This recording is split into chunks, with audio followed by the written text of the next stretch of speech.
Est-ce que tu peux prendre plaisir à saluer ton voisin pour moi? Prends plaisir à saluer la personne à côté de toi. Merci Seigneur.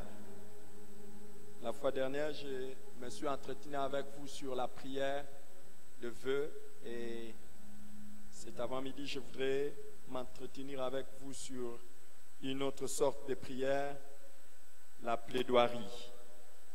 La plaidoirie. Éphésiens chapitre 6, verset 18 nous demande de faire toutes sortes de prières par l'Esprit et de veiller à cela avec une entière persévérance. Derrière chaque sorte de prière, il y a un mystère. Et derrière chaque sorte de prière, il y a un secret. Et si nous apprenons à faire les différentes sortes de prières, nous allons vivre les meilleurs avec Dieu. Il y a des bonnes choses que Dieu nous réserve à travers la prière, mais nous pourrons les vivre lorsque nous nous mettons à chercher, à appliquer ces commandements que de faire différentes sortes de prières. Alors, aujourd'hui, j'aimerais toucher avec vous ce que j'appelle la plaidoirie, la prière de plaidoirie. Est-ce que nous pouvons parler d'une telle prière? Oui, parce que la Bible en parle. Dans Ésaïe chapitre 41, le verset 21. Ésaïe 41, le verset 21.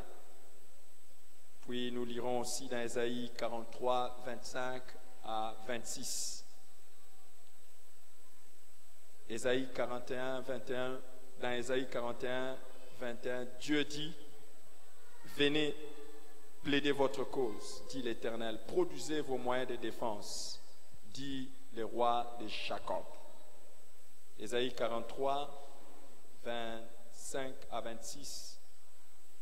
Par la bouche du prophète, il dit, c'est moi qui efface tes transgressions par l'amour de moi-même. Je ne me souviendrai plus de tes péchés. Réveille ma mémoire, plaidons ensemble, parle toi-même pour te justifier. Une plaidoirie est une action qui vise à présenter des arguments pour défendre une cause et généralement c'est devant un juge. Alors la prière de plaidoirie consiste à donner à Dieu des arguments ou des raisons pour lesquelles il devrait intervenir dans une situation ou en votre faveur. C'est une prière appuyée des arguments mûrement réfléchis. C'est une prière que vous appuyez avec des arguments mûrement réfléchis, des arguments intelligents, évidemment qui sont en accord avec la parole de Dieu. Et ce n'est pas dans l'intention de montrer à Dieu que vous méritez quelque chose, mais c'est juste une manière intelligente plutôt et humble de faire prévaloir ses droits devant Dieu. Alors, le but n'est pas de convaincre Dieu, mais de lui montrer que nous avons foi qu'il agira tel qu'il a dit ou tel qu'il est. C'est ça le but quand nous faisons la prière des plaidoiries. Alors, nous pouvons nous poser la question de savoir si cette audace peut nous être accordée de pouvoir plaider une cause devant Dieu. Est-ce que nous pouvons prétendre à cette action? Est-ce que nous pouvons nous prévaloir d'une telle action devant Dieu? Oui. Oui, pourquoi? Parce que d'abord, Dieu lui-même nous demande de plaider notre cause devant lui. Dieu le demande dans les passages que nous avons lus d'Ésaïe. Il est en train de demander de venir et de plaider notre cause devant lui. Et il nous donne, comment je vais dire, les moyens légaux de le faire, ou les raisons légales pour lesquelles nous pouvons paraître devant lui et agir ainsi. Nous avons lu, il dit que c'est lui qui nous pardonne nos transgressions par amour pour lui. Par amour pour lui-même, il nous pardonne nos transgressions et il ne s'en souviendra pas. En fait, quand Dieu nous pardonne, et il nous donne déjà la garantie que tout ce que nous avons fait, il a oublié, il ne s'en souviendra pas. Donc nous pouvons nous présenter devant lui. Nous pouvons nous présenter devant lui. Pourquoi? Ce qui aurait pu empêcher que nous puissions nous présenter devant Dieu, c'est lorsque nous nous sentons culpabilisés ou nous sentons que nous ne pouvons pas paraître devant lui. Dans 1 Jean chapitre 3, le verset 21, 1 Jean chapitre 3, le verset 21, l'apôtre dit, bien-aimés, si notre cœur ne nous condamne pas, nous avons de l'assurance devant Dieu. Toute personne qui ne se reproche de rien, toute personne qui sait que devant Dieu, je ne me reproche de rien, pourquoi il ne partirait pas devant lui pour lui parler de sa cause? La Bible dit dans 1 Jean chapitre 1, verset 9, que si nous confessons nos péchés, il est juste et fidèle pour nous les pardonner et pour nous purifier de toute notre iniquité. Dans les psaumes 103, le verset 12, psaume 103, le verset 12, les psalmistes reconnaissent qu'autant l'Orient est éloigné de l'Occident, autant il éloigne de nous nos transgressions. C'est-à-dire quand Dieu nous pardonne, c'est vraiment très loin, très loin. Il éloigne de nous nos transgressions. Il ne se souvient pas. Il ne se souvient pas de ce que nous avons fait.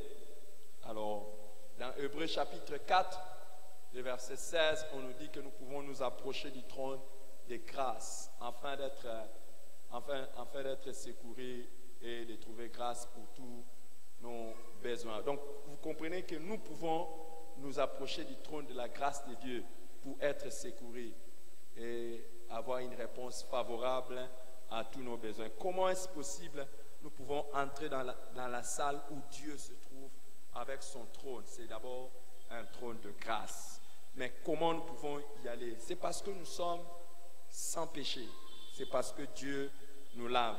Dans Hébreux chapitre 10, verset 19, l'apôtre nous dit qu'ainsi, Hébreux 10, 19, il dit ainsi donc frères, nous avons au moins du sang de Jésus une libre entrée dans le sanctuaire. C'est-à-dire par le sang de Jésus qui nous a lavés, qui nous a purifiés, nous pouvons entrer dans la présence de Dieu. Et Dieu dit, quand nous entrons là-bas, que nous puissions réveiller sa mémoire.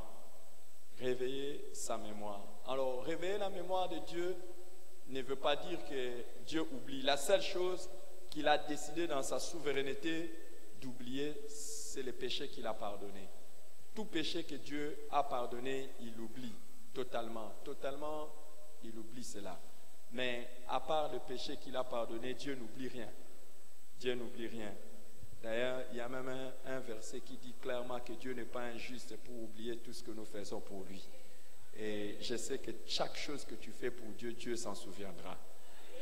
Et quand il demande que nous puissions réveiller sa mémoire, ça veut dire que Dieu attend que lorsque nous allons dans sa présence, nous puissions parler avec lui de ce pourquoi nous avons besoin qu'il intervienne. Quand tu viens devant Dieu, il faut que tu lui montres pourquoi tu aimerais qu'il intervienne et quelles sont les raisons pour lesquelles tu aimerais qu'il intervienne. Dieu veut que nous puissions nous approcher de lui intelligemment, lui rappeler les raisons pour lesquelles, ou les raisons qui justifient notre requête, les raisons qui l'incitent, lui, à répondre à notre prière. Et c'est très important parce que dans 1 Jean chapitre 5, verset 14, nous lisons que nous avons auprès de lui cette assurance que si nous demandons quelque chose selon sa volonté, il nous écoute. 1 Jean chapitre 5, le verset 14. Si nous demandons quelque chose selon sa volonté, il nous écoute. Donc, lorsque nous entrons dans la présence de Dieu et que nous lui rappelons des choses qui sont en accord avec sa volonté, nous pouvons être assurés d'une chose, il nous écoute. Et lui-même, Jésus disait dans Jean chapitre 15, le verset 7, demeurez, si vous demeurez en moi et que mes paroles demeurent en vous, demandez tout ce que vous voudriez et cela vous sera accordé. Donc vous voyez que si nous demeurons en Christ et que surtout si ces paroles demeurent en nous, nous pouvons demander quelque chose à Dieu et cela nous sera accordé. Beaucoup de gens, quand ils demandent des choses à Dieu, Ils ne savent même pas si c'est en accord avec sa parole. Ils ne savent même pas si c'est en accord avec sa volonté. Et ils demandent quand même. Ils demandent quand même. C'est assez terrible. C'est assez terrible. Hein?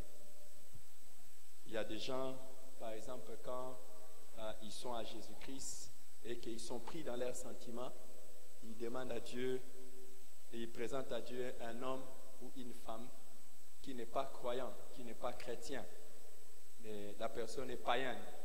Mais vous allez voir que il dit, c'est lui que mon cœur aime, Seigneur, convertis-les. Est-ce que Dieu va écouter cette prière? Je demande, non. Tu aimes un non-chrétien et tu l'amènes vers Dieu. Tu dis, Seigneur, c'est lui que le cœur aime.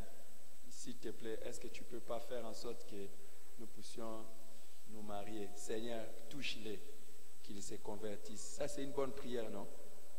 Oh, ce n'est pas une bonne prière, pourquoi? Le cœur aime, non? Hein? C'est celui-ci. Hein? Comme on dit en lingala, c'est qui? C'est celui-ci. Hein? C'est celui-ci. Même s'il a des défauts, Seigneur, c'est celui-ci. Il faut faire attention quand tu dis à Dieu, c'est celui-ci. Hein? Parce que si ce n'est pas une bonne personne et que tu lui as dit que c'est celui-ci, si ce n'est pas une bonne personne, la même personne peut t'amener beaucoup de problèmes. Hein? Il y a des gens qui ont dit c'est celui-ci et ils ont montré même publiquement c'est celui-ci. Et après la personne là leur a amené des problèmes. Hein? Moi, quand j'avais entendu certaines personnes chanter des chansons et dire c'est celui-ci que je veux épouser, j'ai dit aux gens ne chantez pas ça. Ne chantez pas, cette chanson n'est pas en accord avec la parole de Dieu. Cette chanson-là n'est pas en accord avec la parole de Dieu. Quelqu'un qui dit c'est celui-ci, mon cœur aime, c'est celui-ci, acceptez-les malgré les défauts, c'est celui-ci. J'ai dit c'est pas comme ça que ça fonctionne avec Dieu. Et ça n'a pas pris beaucoup de temps. La personne qu'on a présentée a aussi peut vous amener des problèmes. Hein? Attention, quel choc, quel choc, quel choc.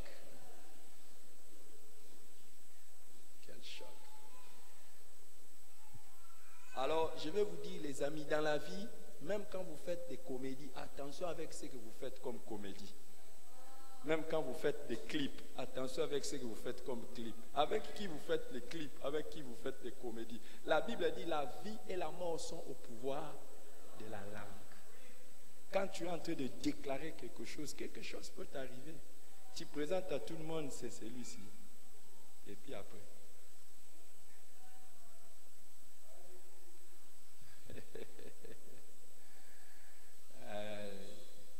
Que Dieu ait pitié de nous et qu'il nous épargne. C'est comme on dit toujours, une prostituée qui veut sortir, il demande à Dieu, oh Seigneur, donne-moi beaucoup de clients. Un voleur qui veut aller voler, qui dit, Seigneur, qu'on ne m'attrape pas. Et puis quand on ne va pas l'attraper, il revient, il dit, Dieu merci, on ne m'a pas attrapé. Est-ce que c'est Dieu qui a écouté cette prière? Il y a des gens qui font la prière, Seigneur, je te demande miséricorde. J'avais seulement triché cette session. Mais Seigneur, toi-même tu es le Dieu de miséricorde. Que je réussisse quand même. Et puis je ne veux plus jamais tricher. C'est une bonne prière. Oh, pourquoi vous dites que ce n'est pas une bonne prière?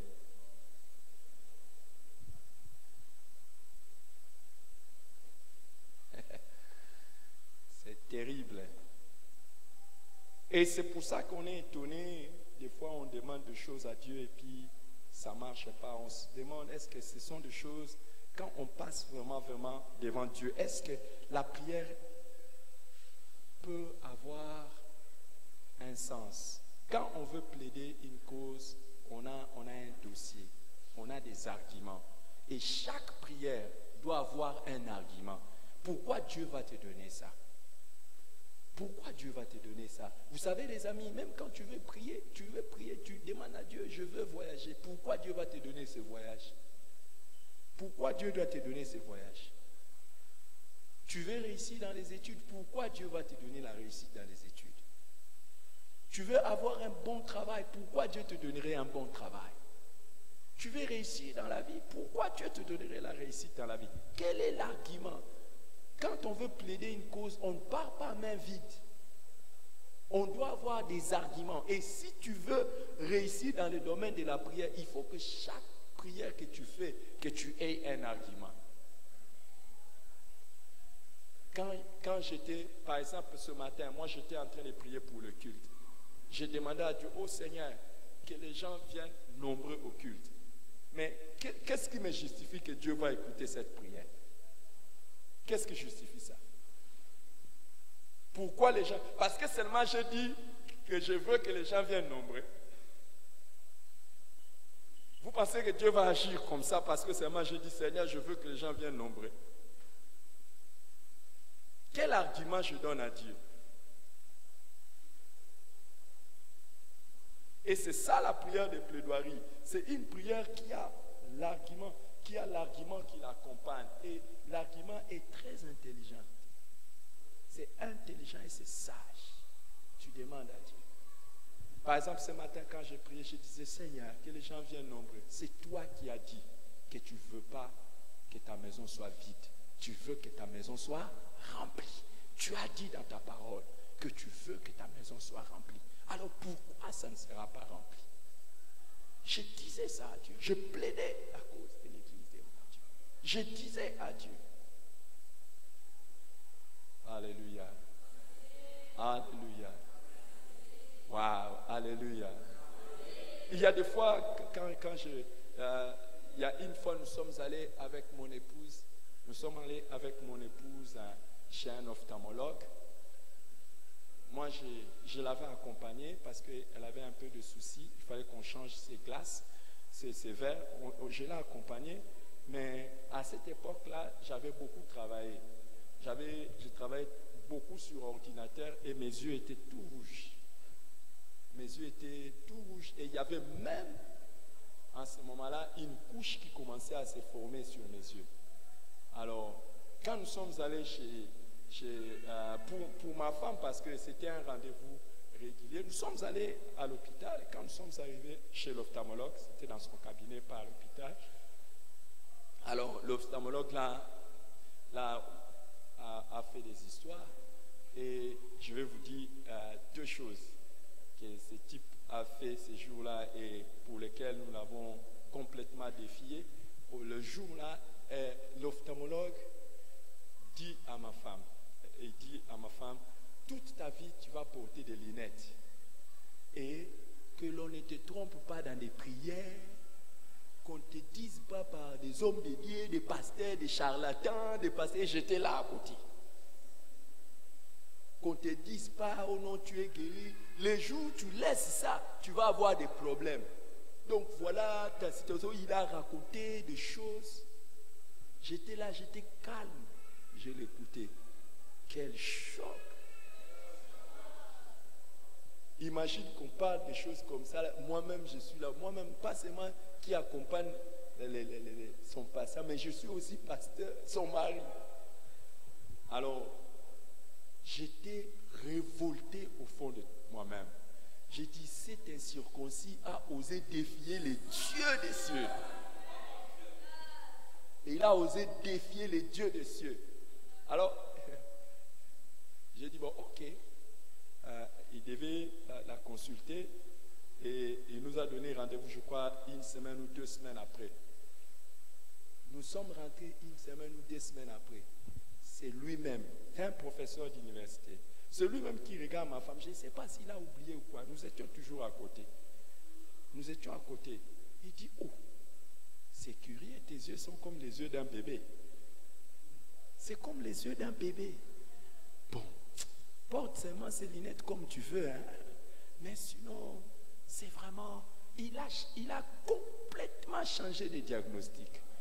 J'ai dit, tu es un insensé, tu ne connais rien des choses de Dieu et tu ne connaîtras rien. Il a défié mon Dieu et j'ai pris cette menace. Et le jour où nous sommes partis maintenant, cette fois-là, ma femme a dit, toi aussi tes yeux là ont des problèmes. Moi j'ai dit, mes yeux n'ont pas de problème. Tes yeux ont des problèmes, c'est devenu rouge, il y a des couches qui commencent à se former. J'ai dit, ok. Les premiers jours, j'ai dit, bon, ok. Je lui ai dit, bon, de toute façon, pour te montrer que Dieu est avec moi, les deuxièmes jours, je vais me faire consulter et on dirait qu'il n'y a rien. Le deuxième jour là, non seulement on a constaté que ma femme était guérie, que les diagnostics avaient changé, moi-même je suis allé, j'ai dit bon ok, moi aussi je voulais profiter pour que vous puissiez m'examiner. Il m'examine, il commence, il me fait passer par toute une batterie d'examens, il me demande lis ici, lis là-bas. J'ai dit le Dieu de Moïse, qui jusqu'à 120 ans, lisait sans avoir des problèmes de vue. Moi j'invoque le Dieu de Moïse. Et l'ophtalmologue m'a regardé, il a dit non monsieur, vous n'avez aucun problème, vous n'avez aucun problème. Alors ma femme qui lui dit mais écoute, ses yeux sont rouges, est-ce qu'il n'y a pas quelque chose? Oh, il n'a pas besoin de mettre, ça va passer de soi, ça va passer de soi, ça va passer de soi. Dieu agit encore jusqu'aujourd'hui. Je vous dis, Dieu agit encore jusqu'aujourd'hui. Alléluia. Mais quand tu vas vers lui, il faut que tu aies un argument pour lui dire. Je dis toujours à Dieu, toi qui as fait que Moïse jusqu'à 120 ans ne portait pas de lunettes, il avait toujours sa vue normale.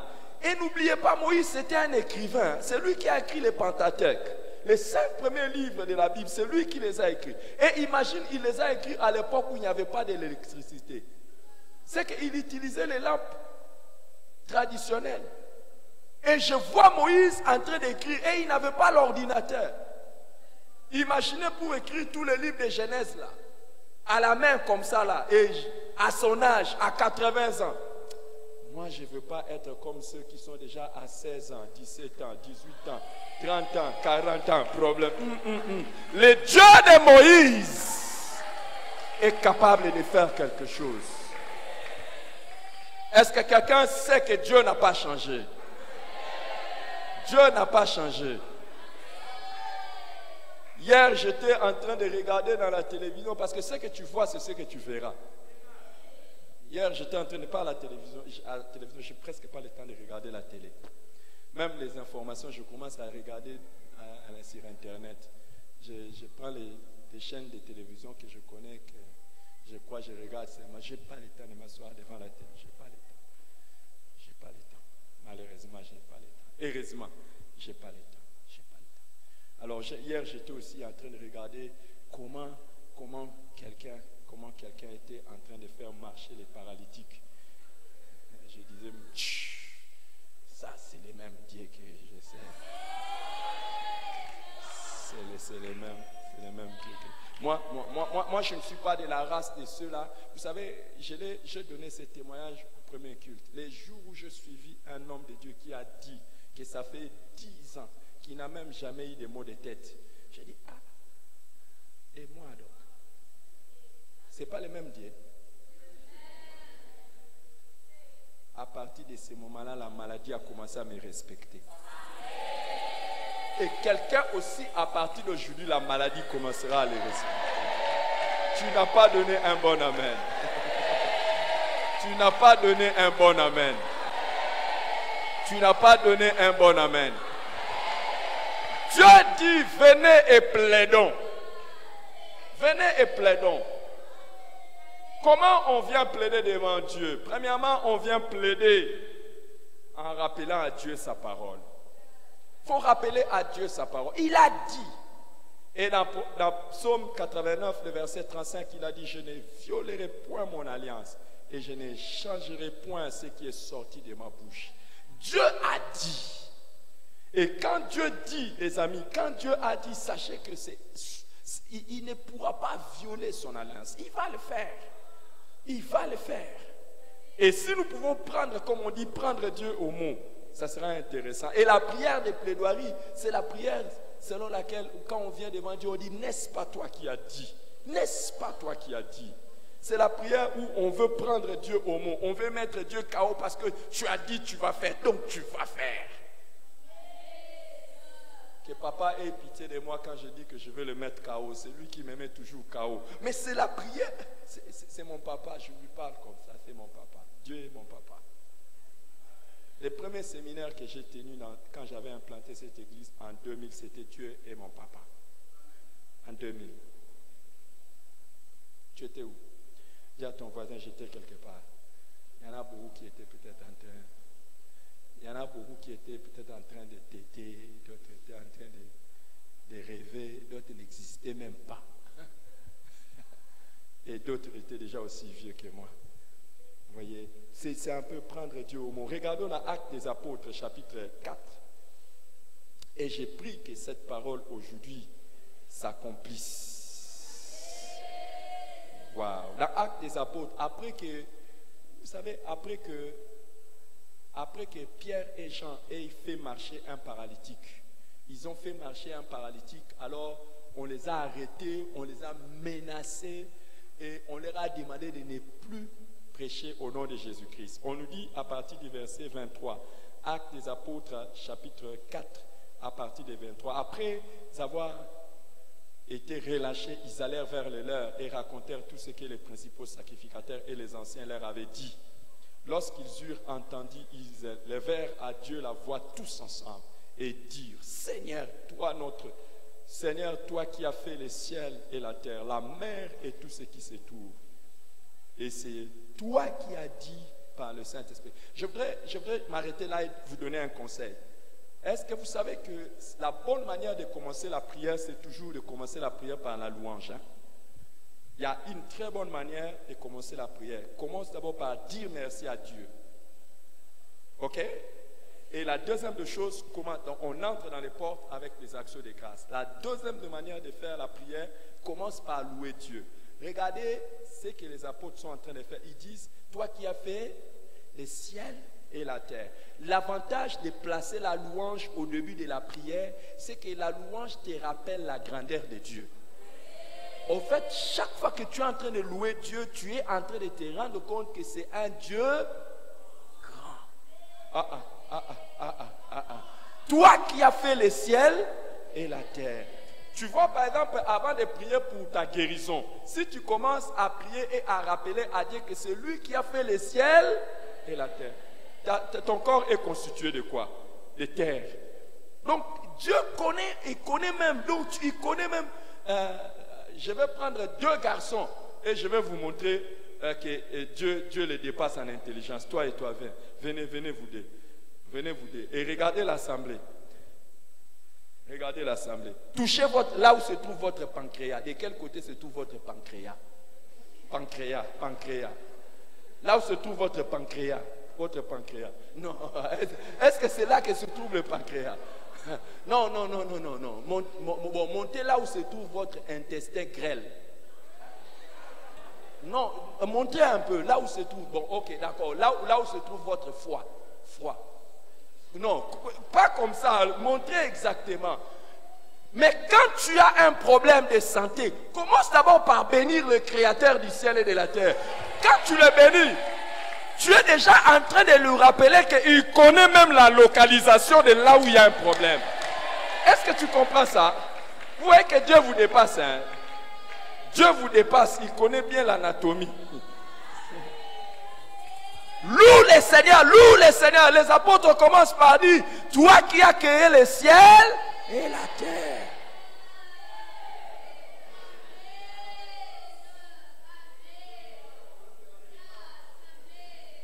C'est toi qui as dit par le Saint-Esprit, par la bouche, qui a dit par le Saint-Esprit, par la bouche de notre Père, ton serviteur David.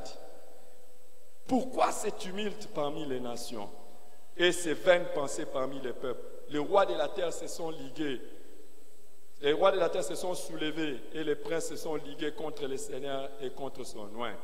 Maintenant, regardez comment ils disent au verset 27. En effet, nous, ils argumentent devant Dieu. En effet, contre ton saint serviteur Jésus, que tu as oint, Hérode et Ponce Pilate se sont ligués dans cette ville avec les nations et avec le peuple d'Israël pour faire tout ce que ta main et ton conseil avaient arrêté d'avance. Et maintenant, Seigneur, vois leurs menaces et donne à tes serviteurs d'annoncer ta parole avec une pleine assurance en étendant ta main pour qu'ils se fassent des guérisons, des miracles et des prodiges par le nom de ton saint serviteur Jésus. Quand ils eurent prié, les lieux où ils étaient trembla. Ils étaient assemblés trembla. Et ils furent tous remplis du Saint-Esprit. Et ils annonçaient la parole de Dieu avec assurance. Pourquoi ce tumulte parmi les nations? Et quand ils ont commencé, les miracles ont commencé à les suivre. Je me rappelle une fois à l'université, pendant que les gens se moquaient de nous. Et il y a même des professeurs qui commençaient à se moquer de nous. Un jour, je fais cette prière. Je dis, Seigneur, on se moque de nous. Étends ta main pour qu'il se passe des prodiges et des miracles par le nom de Jésus-Christ. Alors je me rappelle, un jour, un professeur est arrivé. Malheureusement pour lui, il est arrivé 15 minutes avant l'heure de cours. Nous étions dans la salle. Nous étions en train de faire notre prière que nous terminions 5 minutes avant le cours. Et pendant les 10 minutes, il a assisté à des délivrances, à des guérisons, à des histoires. Il était là et il était étonné. Il était étonné. Et il est entré dans l'auditoire après. Il commence à parler dans les français des professeurs. Mais je ne comprends pas qu'est-ce qui s'est passé. Je me suis levé. Je lui ai dit, professeur, si vous voulez, je peux vous expliquer ça par écrit. Ce que vous avez vu, je peux vous expliquer ça par écrit. J'ai fait un texte dans lequel j'ai commencé à lui expliquer ça. Je lui ai dit, je vais vous expliquer ça. En fait, je voulais lui prêcher par ces textes-là. Mais comme c'était un occultiste et un malin, il a compris. Il a dit, non. J'ai dit, mais je peux vous expliquer ce que vous avez vu. Comment vous avez vu les gens tomber, les gens crier, les démons sortir. Je peux vous expliquer ça. Je peux vous expliquer ça. Les amis, quand vous êtes sous les menaces et que vous êtes sous une situation qui est en train de vous perturber, souvenez-vous de ce qui est écrit dans la Bible. Et si vous pouvez localiser une écriture pour votre situation, vous êtes déjà vainqueur. Chaque fois qu'il y a une situation pour laquelle vous voulez prier, cherchez à localiser dans la parole de Dieu. Que dit Dieu? Et amenez à Dieu cette parole. Amenez à Dieu cette parole.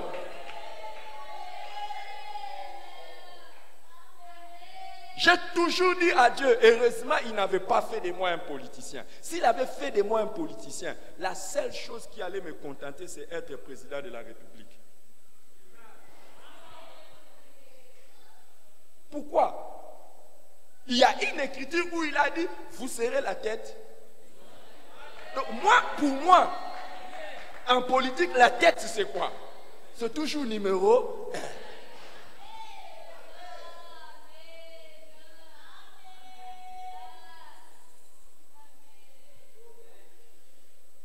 1. Alléluia.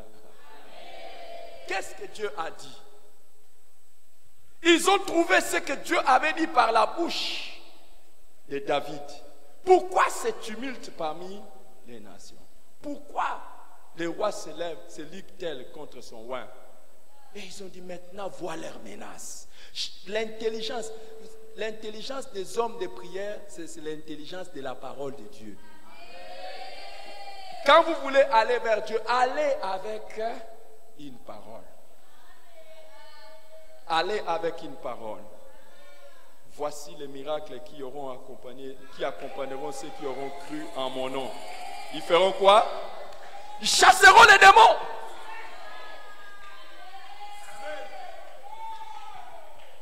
Hier, j'ai suivi un prédicateur qui m'a beaucoup bouleversé. Il dit, aujourd'hui, tu vas voir beaucoup de chrétiens. Toujours, j'ai mal au ventre, ce que j'ai mangé. Alors que Marc 16 nous dit qu'ils prendront des breuvages mortels et cela ne leur fera pas de mal. Alléluia. Je vois le Seigneur te donner l'intelligence. Parce que la Bible dit, faites par l'Esprit toutes sortes de prières. Que l'Éternel t'accorde les révélations de la parole de Dieu. Et quand tu vas avoir la révélation de la parole de Dieu, que tu pries en accord avec cette révélation. Que tu pries en accord avec cette révélation.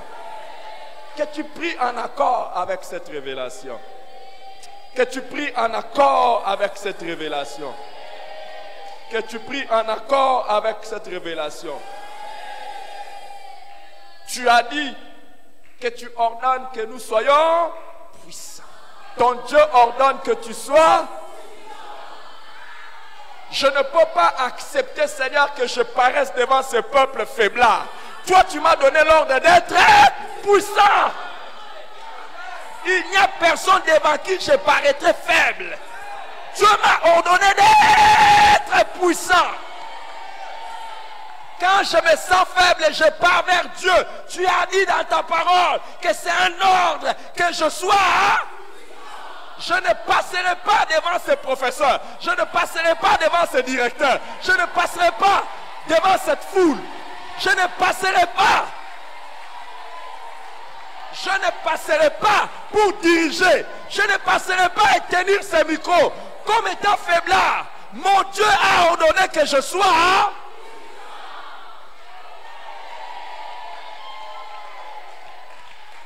Quand il y a l'adversité, qu'il y a l'ennemi qui est en train de venir et que je le regarde en face, je dis je ne peux pas trembler devant toi. Je ne peux pas trembler devant toi. Je pars vers Dieu. Tu as dit que je sois. Maintenant, c'est le temps de me revêtir de ta puissance.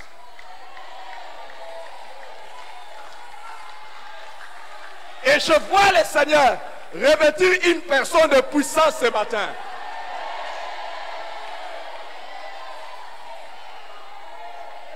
Tu ne seras plus la même personne. L'Esprit du Seigneur te saisissant, parce que Dieu a promis cela, et que toi tu saisis cela, je te vois sortir de cet endroit, revêtu de puissance. Est-ce que je parlais à une personne? Parle à Dieu aujourd'hui, parle à lui, et dis-lui, papa, je réclame la puissance. Donne-moi la puissance, c'est toi qui as dit.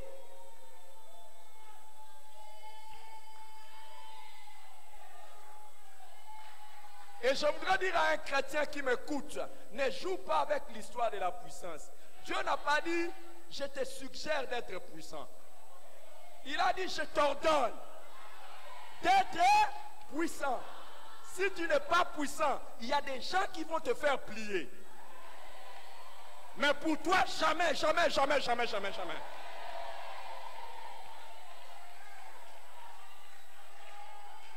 Jamais, jamais, jamais, jamais, jamais. Celui qui a ordonné que je sois puissant. Oh mon Père, tu as ordonné que je sois puissant. Comment je peux paraître devant les gens? Comment je peux paraître devant les gens faibles? Alors que toi tu as ordonné que je sois. Donne-moi la puissance. C'est ça la prière de plaidoirie. Donne les meilleurs amen. Il n'est pas normal qu'un enfant de Dieu échoue. Il n'est pas normal qu'un enfant de Dieu échoue. Si vous voyez un enfant de Dieu échouer, c'est seulement parce qu'il est... Il essaie. Il est en train d'essayer. C'est comme ça que tu vas voir un enfant de Dieu en train d'essayer de chasser les démons et les démons ne partent pas. C'est seulement parce qu'il est... Mais je vais te dire, pour que tu grandisses en Jésus-Christ, ce n'est pas question de temps. Il y a des gens qui ont fait 20 ans, ils n'ont pas grandi. Qu'est-ce qui fait grandir quelqu'un? C'est la parole. Dès que tu reçois la parole, que tu l'assimiles, tu manges ça, c'est un point.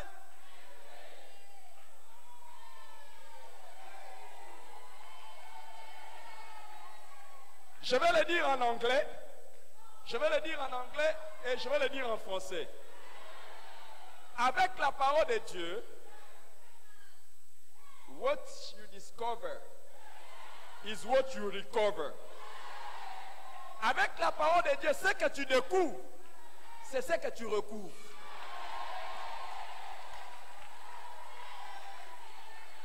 Tout ce que tu vois dans la parole de Dieu, réclame-le à Dieu. Réclame-le à Dieu. Réclame.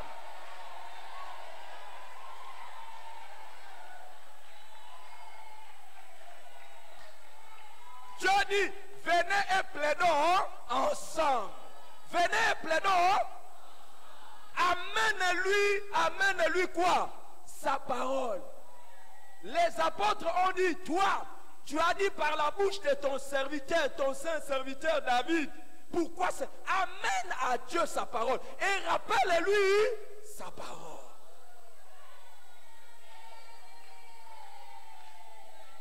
Alléluia. Je vois une personne qui va commencer à parler à Dieu comme son papa.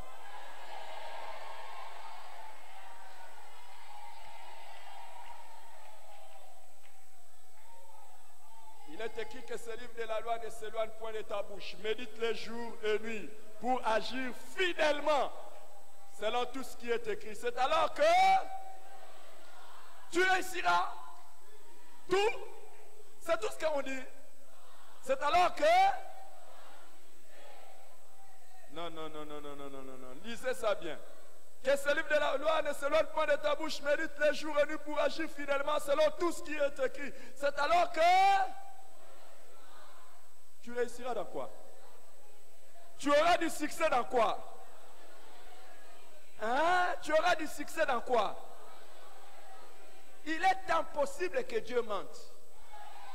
Chaque fois que j'agis selon cette parole, je dois avoir du succès dans tout ce que je fais.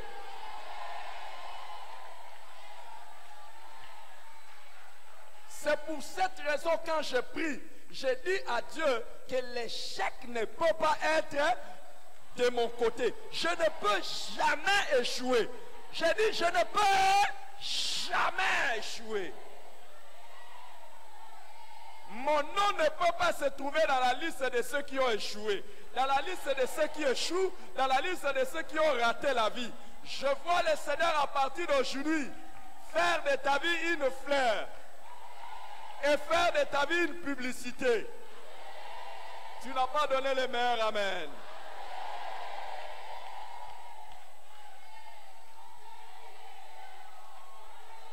Gloire au Seigneur. Deuxièmement, plaider sa cause devant le Seigneur, c'est rappeler à Dieu sa nature et son caractère. Vous savez, quand un avocat se présente devant le juge, maître, je crois que je suis pas en train de lapider ta science. Un avocat, il fait appel au bon sens du juge. Pourquoi? Parce qu'il sait qu'il raisonne correctement. C'est un homme normalement de bon sens. Et quand tu vas vers Dieu, tu dois rappeler à Dieu sa nature et son caractère. Tu dois dire à Dieu, Seigneur, je sais que toi, tu ne peux pas faire comme ça parce que tu n'es pas comme ça. N'est-ce pas? Est-ce que Dieu, toi vraiment qui aimes ton enfant, tu peux laisser ton enfant mourir comme ça? Toi qui chéris tes enfants, est-ce que tu peux laisser ton enfant être humilié comme ça? Jamais. Et rappelle ça à Dieu. Rappelle ça à Dieu. Pourquoi moi qui suis ton enfant, tu vas donner mieux à ceux qui ne sont pas tes enfants? Pourquoi les meilleurs des marchés doivent être pris par les occultistes, par les païens? Loin de toi cette manière d'agir. Tu es un père responsable. Alléluia. Alléluia. Est-ce qu'il y a-t-il un enfant de Dieu ici? Quel est cet homme qui traiterait mal son enfant? Qui? Quel est ce père qui traiterait mal son enfant? Quand tu vas dans la prière vers Dieu, rappelle-lui ça. Tu es mon papa. Est-ce que tu dis à Dieu, est-ce que toi tu peux être content que moi je ne sois pas en train d'étudier cette année? Que je sois dans le chômage? Père, est-ce que c'est normal? C'est comme ça que tu es. Mais tu vas voir, il y a des enfants de Dieu, ils acceptent ça. Je n'ai pas eu de frais d'académie. Je n'ai pas eu. Bébé.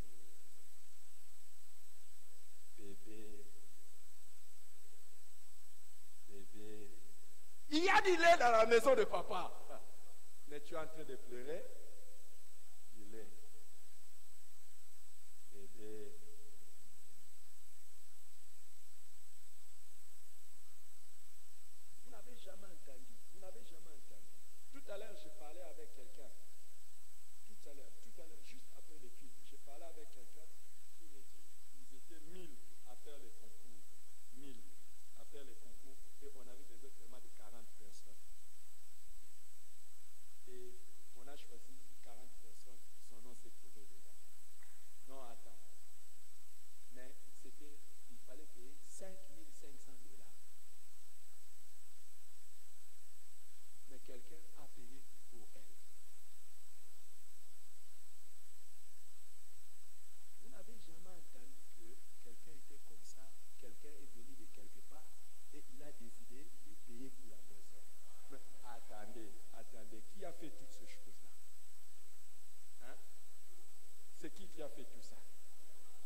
à Dieu.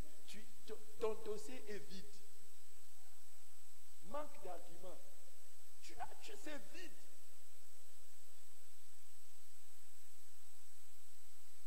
Moi, si je vais aller prêcher aux Philippines maintenant, là, je vais dire à Dieu, et il va me donner l'argent. Demain. Si je vais aller prêcher aux Philippines, il suffit seulement que je lui dise, Seigneur, je vais aller là-bas. Sinon, j'allais vous dire, mais je ne fais pas ça parce que je ne suis pas convaincu par l'esprit. Sinon, vous allez apprendre que la semaine, je suis allé aux Philippines.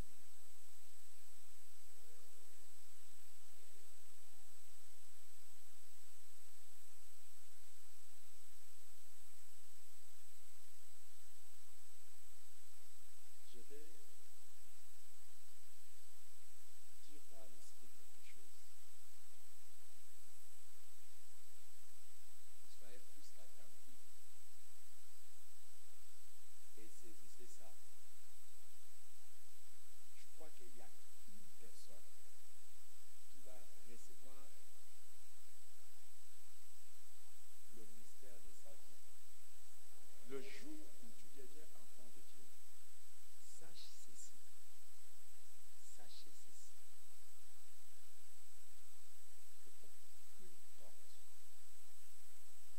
n'est fermée devant toi.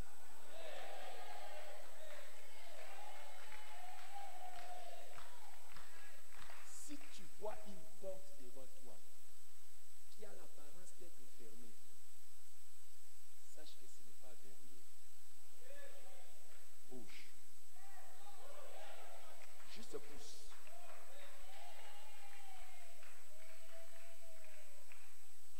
Je vais terminer mon message spécial pour te dire que en fait, tu iras et tu te limiteras là où toi-même tu veux.